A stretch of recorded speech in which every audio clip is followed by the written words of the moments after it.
हमारे planet earth पर total 3040 अरब पेड़ मौजूद हैं और आपको ये बात जानकर हैरत होगी कि हर साल इनमें से 1% पेड़ दुनिया का सबसे बड़ा फर्नीचर ब्रांड आइकिया इस्तेमाल करता है।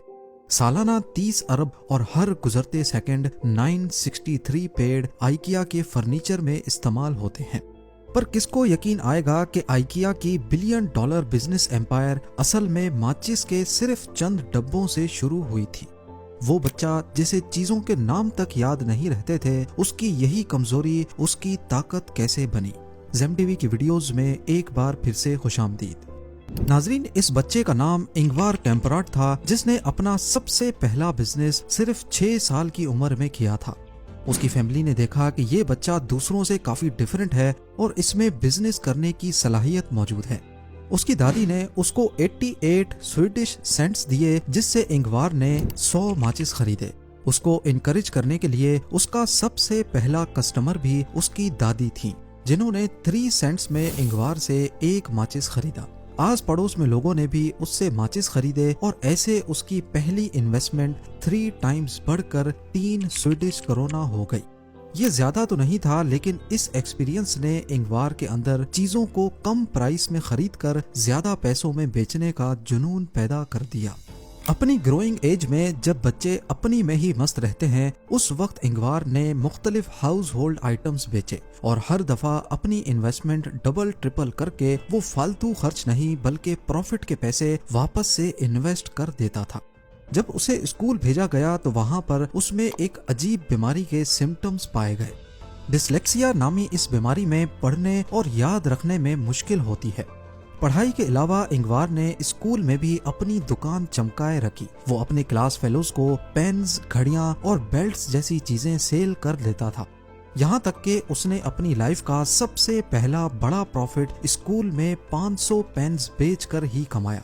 17 साल की एज में जब इंगवार ने अपनी ग्रेजुएशन कंप्लीट की तो उसके बाप ने उसको गिफ्ट के तौर पे एक ट्रेडिंग कंपनी रजिस्टर करने के पैसे दिए। 1943 में रजिस्टर होने वाली इस कंपनी का नाम आइकिया रखा गया। इस नाम में आई और के इंगवार कैम्पराट को जाहिर करता है, लेटर ई एमटरेट से लिया गया जो कि फैमिली फार्म का नाम था, और आखिर का ए अगुंडरेट को जाहिर करता है जो कि इंगवार की विलेज का नाम था। ये बिना शॉप या ऑफिस के सिर्फ एक वर्चुअल ट्रेडिंग कंपनी थी, जिसका ज्यादातर फोकस डिलीवरी पे होता था। इसमें इंगवार वही आइटम्स बेचने लगा जो वो बचपन से बेचता आया था। सिर्फ छोटा सा एक खोखे नुमा शेड था जिसमें वो ऑर्डर्स को पैक करता था, लेकिन कौन जानता था कि छोटे खोखे से शुरू होने वाला बिजनेस एक दिन $1 बिलियन एम्पायर बनेगा। आइकिया के शुरुआती दिनों में इंगवार ने पेन्स, वॉलेट्स और मुख्तलिफ आइटम्स इंपोर्ट करके बेचना शुरू किए। 17 साल की एज में उसका काम सही चल रहा था, लेकिन ये जितने भी प्रोडक्ट्स थे वो दूसरे फिजिकल स्टोर्स में भी अवेलेबल थे। यानी मेल ऑर्डर पर उनको कोई सिर्फ तभी खरीदेगा जब या तो उसकी प्राइस कम हो या फिर कोई नया प्रोडक्ट हो। इस चीज का सॉल्यूशन निकालने के लिए उसने मार्केट रिसर्च करना शुरू कर दी। उन प्रोडक्ट्स की लिस्ट निकाली जो मैन्युफैक्चर तो कम प्राइस में होते हैं पर सेल ज्यादा प्राइस में। उसको ये समझ नहीं आ रहा था कि जब एक पेन 1 स्वीडिश सेंट में मैन्युफैक्चर होती है तो उसको ग्रोसरी स्टोर वाले 10 सेंट्स में क्यों बेचते हैं। जिस उम्र में लड़के आजाद रहना चाहते थे, उसी एज में इंगवार डीप मार्केट रिसर्च में लगा हुआ था। उसने नतीजा निकाला कि प्रोडक्ट्स फैक्ट्री में तो कम प्राइस में मैन्युफैक्चर होते हैं, लेकिन मसला असल में डिस्ट्रीब्यूशन की एंड पे था। फैक्ट्री से प्रोडक्ट ग्रोसरी स्टोर तक आने में महंगी हो जाती है। मार्केट कंपटीशन में इंगवार को कामयाबी मिलने का एक ही सॉल्यूशन था कि डिस्ट्रीब्यूशन और ट्रांसपोर्ट में पैसा बचाया जाए, जिसमें काफी ज्यादा प्लानिंग और मेहनत लगती है। अभी तक उसने अपने कैटलॉग में फर्नीचर शामिल नहीं किए थे, लेकिन 1948 में वर्ल्ड वॉर 2 के बाद स्वीडिश गवर्नमेंट ने बहुत सारे नए घर बनाना शुरू कर दिए। इन नए घरों को फर्निश करने के लिए सस्ते फर्नीचर की डिमांड भी बढ़ गई। ये इंगवार के लिए अपने प्रोडक्ट कैटलॉग में फर्नीचर शामिल करने का बेहतरीन मौका था। आहिस्ता आहिस्ता उसकी फर्नीचर की सेल्स ने दूसरे प्रोडक्ट्स को पीछे छोड़ दिया। वो लोकल मैन्युफैक्चरर्स से ही सस्ता फर्नीचर खरीद कर प्रॉफिट रख कर बेचने लगा। जैसा कि आप जानते हैं कि इंगवार को डायस्लेक्सिया नाम की बीमारी थी। वो फर्नीचर के कोड्स याद नहीं रख सकता था, तो उसने अपने कैटलॉग में इनको सिंपल नाम दिए जो ऑर्डर आते वक्त उसको याद रह सके। जब प्रोडक्ट कैटलॉग में हर प्रोडक्ट के साथ कोड नहीं बल्कि एक यूनिक और अट्रैक्टिव नाम लिखा होता तो लोगों को ऑर्डर करने में भी आसानी होती। ये छोटी सी चीज आइकिया की सेल्स को बूस्ट करने में काफी फायदेमंद रही। इतनी सारी कंपनीज में ऑर्डर हासिल करने का एक ही तरीका था कि हर कोई एक दूसरे से कम प्राइस ऑफर करे, लेकिन प्राइस कम करने का मतलब था कि क्वालिटी कॉम्प्रोमाइज होगी, और ऐसा काफी कंपनीज कर भी रही थी, जिनकी वजह से सारी मेल ऑर्डर कंपनीज का नाम खराब होने लगा। ये वो वक्त था जब इंगवार ने आइकिया का सबसे पहला स्टोर खोलने का इरादा किया, जिसमें वो फर्नीचर को फिजिकली डिस्प्ले करने वाला था। इससे डिलीवरी का खर्चा काफी हद तक कम हो जाएगा, क्योंकि लोग अब डायरेक्टली उसके स्टोर में आकर फर्नीचर खरीद सकेंगे। दूसरा ये कि जिन लोगों को मेल ऑर्डर की क्वालिटी पे भरोसा नहीं था, वो अब डायरेक्टली शॉप पे आकर तसल्ली करके फर्नीचर खरीद सकेंगे। मार्केटिंग के तौर पे इंगवार ने कस्टमर्स को फ्री स्वीडिश बन्स देने का फैसला भी किया। 1953 में जब आइकिया के सबसे पहले स्टोर की लॉन्च हुई तो इसमें उम्मीद से भी ज्यादा रश लग गया। 1000 के करीब लोगों ने स्टोर के बाहर लाइन लगा ली, क्योंकि स्वीडिश सरकार की तरफ से दिए गए घरों को फर्निश करना सबकी जरूरत बन चुका था। इंगवार की ये स्ट्रेटेजी काम कर रही थी। वो लोगों को कैटलॉग तो मेल करता ही था, लेकिन फिजिकल स्टोर की वजह से कस्टमर्स डायरेक्टली शॉप पर आ जाते थे। ये पहली मेल ऑर्डर कंपनी थी जिसने अपना फिजिकल स्टोर भी बनाया। इंगवार ने अपने स्टोर के साथ एक पूल भी बनवा लिया, जिससे आइकिया अब टाउन में एक टूरिस्ट स्पॉट बन गया। लोग आउटिंग करने निकलते थे और साथ साथ कुछ खरीद भी लेते थे। आइकिया तेजी से कामयाबी की सीढ़ियां पार करता जा रहा था, पर इंगवार को ये मालूम नहीं था कि दूसरे रिटेल फर्नीचर स्टोर्स अब उसके रास्ते में बड़ी रुकावट बनने वाले हैं। 1950s में आइकिया बहुत तेजी से बढ़ रहा था, और ये बात स्वीडिश फर्नीचर डीलर्स को हजम नहीं हो रही थी।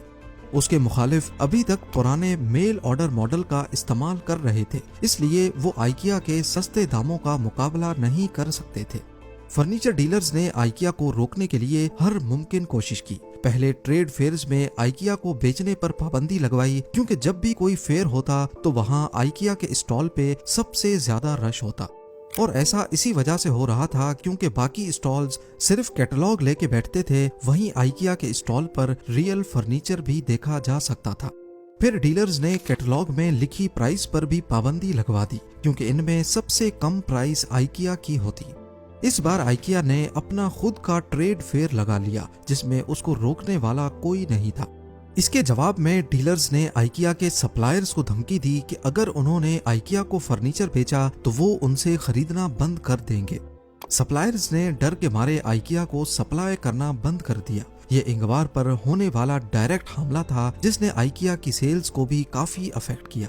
लेकिन फिर इंगवार ने एक ऐसा तरीका निकाला कि सप्लायर्स आइकिया को फर्नीचर सप्लाई करने पर मजबूर हो गए।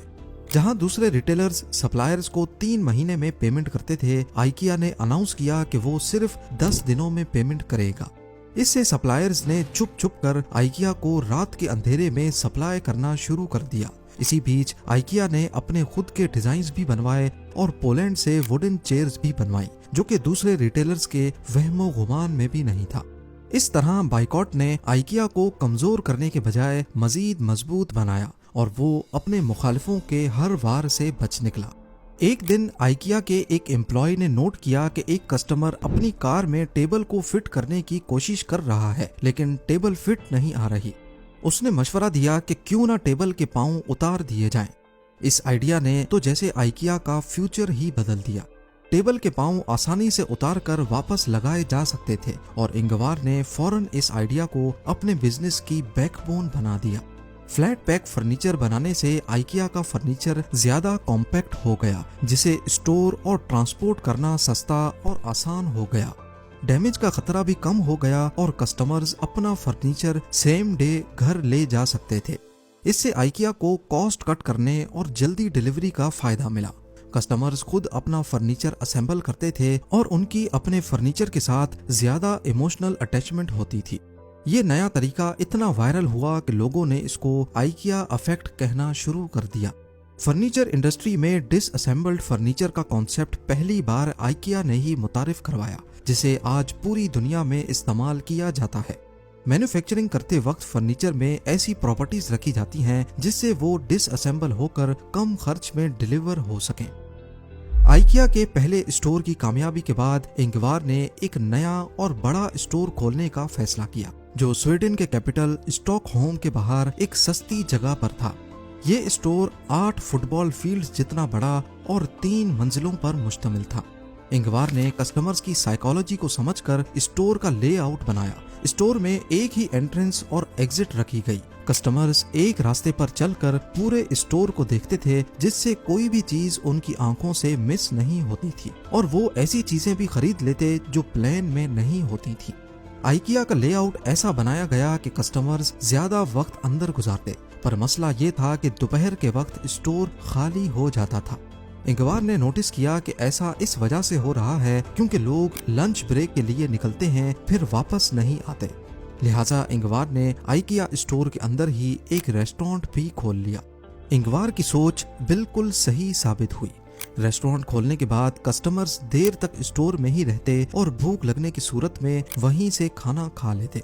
इंगवार के पास अब एक ऐसा बिजनेस मॉडल था जिसकी बस सिर्फ कॉपीज बनानी थी। 1965 में एक नया स्टोर खोला जिसमें पहले दिन 18,000 लोग गए। 1973 तक आइकिया बहुत सक्सेसफुल हो चुका था। अब इंगवार चाहता था कि आइकिया का नाम उसके बाद भी जिंदा रहे। इसके लिए उसने एक खास प्लान बनाया, एक ऐसा प्लान जो उस पर चोरी का इल्जाम लगाने वाला था। जी हाँ, इंगवार का ख्वाब था कि उसके बच्चे आइकिया का बिजनेस विरासत में लें, लेकिन स्वीडन में इनहेरिटेंस टैक्सेस बहुत ज्यादा थे। स्वीडन में पहले विरासत में मिलने वाली जायदाद पर बहुत ज्यादा टैक्स होता था। इस प्रॉब्लम को हल करने के लिए इंगवार ने दुनिया भर के लॉयर्स हायर किए और उनका मिशन था आइकिया को टैक्सेस से बचाना। 7 सालों तक लॉयर्स ने टैक्स हेवेंस में शेल कंपनीज, फाउंडेशंस और ट्रस्ट बनाए। आखिर में आइकिया का कॉर्पोरेट स्ट्रक्चर इतना मुश्किल बन गया कि उस पर टैक्सेस लगाना नामुमकिन हो चुका था। इंगवार की इसी हरकत की वजह से आइकिया पर टैक्स चोरी का इल्जाम भी लगने लगा। और जैसा कि दुनिया का कानून है कि तरक्की करने वाले की टांगें सभी खींचते हैं, 1980s में आइकिया पर एक और इल्जाम भी लगा था। ईस्ट जर्मनी में कुछ फैक्ट्रीज थीं जहां बनने वाला फर्नीचर आइकिया में जाता था, लेकिन उनमें से चंद कंपनीज में कैदियों से जबरदस्ती काम करवाया जाता था, जिसका कसूरवार लोगों ने आइकिया को ठहराना शुरू कर दिया। बाद में जब ये इल्जाम साबित हो गया तो आइकिया की मैनेजमेंट ने एक पब्लिक अपॉलजी लिखकर लोगों से माफी भी मांगी। 1990s में आइकिया के 70 से ज्यादा नए स्टोर्स खोले गए और 2008 में आइकिया दुनिया की सबसे बड़ी फर्नीचर कंपनी बन गई।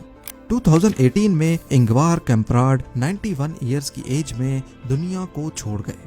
आज दुनिया भर में आइकिया के 473 स्टोर्स हैं और हर साल 2000 से ज्यादा नए प्रोडक्ट्स लॉन्च होते हैं। इन प्रोडक्ट्स की खास बात यह है कि आज भी हर प्रोडक्ट को स्वीडिश वर्ड्स दिए जाते हैं, जिसकी शुरुआत इंगवार कैम्प्राड ने अपनी डायस्लेक्सिया की बीमारी की वजह से की थी। उम्मीद है जेम टीवी की ये वीडियो भी आप लोग भरपूर लाइक और शेयर करेंगे। आप लोगों के प्यार भरे कमेंट्स का बेहद शुक्रिया। मिलते हैं अगली शानदार वीडियो में।